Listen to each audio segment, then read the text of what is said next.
ஈரானின் புதிய உயர் தலைவராக முஜ்தபா காமீனி பொறுப்பேற்ற சில மணி நேரத்தில் இஸ்ரேல் மீது ஈரான் ஏவுகணை தாக்குதல் நடத்தி அதிர்ச்சி கொடுத்துள்ளது. இஸ்ரேல் மக்கள் உடனடியாக பதுங்கு குழிகளில் தஞ்சமடைய அந்நாட்டு ராணுவம் அறிவுறுத்தியுள்ளது.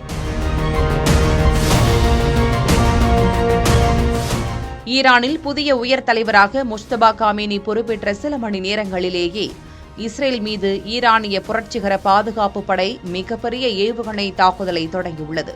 இஸ்ரேலின் மத்திய மற்றும் வடக்கு பகுதிகளில், குறிப்பாக டெல் அவீவ் மற்றும் ஹைஃபா நகரங்களில் வான்வழி தாக்குதலுக்கான எச்சரிக்கை சைரன்கள் தொடர்ச்சியாக ஒலிக்கின்றன.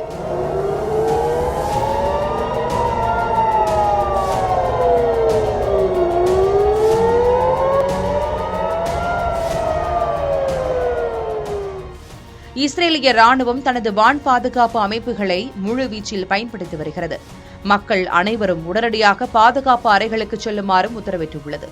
இந்த தாக்குதலுக்கு அலியன் வலி ஹல்லா என்று பெயரிடப்பட்டிருக்கிறது. புதிய தலைவருக்கு விசுவாசத்தை தெரிவிக்கும் வகையில் ஏவுகணைகளில் அது மட்டுமின்றி முஜ்தபா காமீனிக்கு கீழ்ப்படுகிறோம் என்ற வாசகங்கள் எழுதப்பட்ட புகைப்படங்கள் வெளியாகி பரபரப்பை ஏற்படுத்தியுள்ளன. முதற்கட்ட தகவல்களின்படி மத்திய இஸ்ரேலில் ஏவுகணை பாகங்கள் சிதறி விழுந்ததில் பெண் ஒருவர் காயமடைந்திருப்பதாக கூறப்படுகிறது. பல ஏவுகணைகள் திறந்தவெளி பகுதிகளில் விழுந்து சிதறியுள்ளன.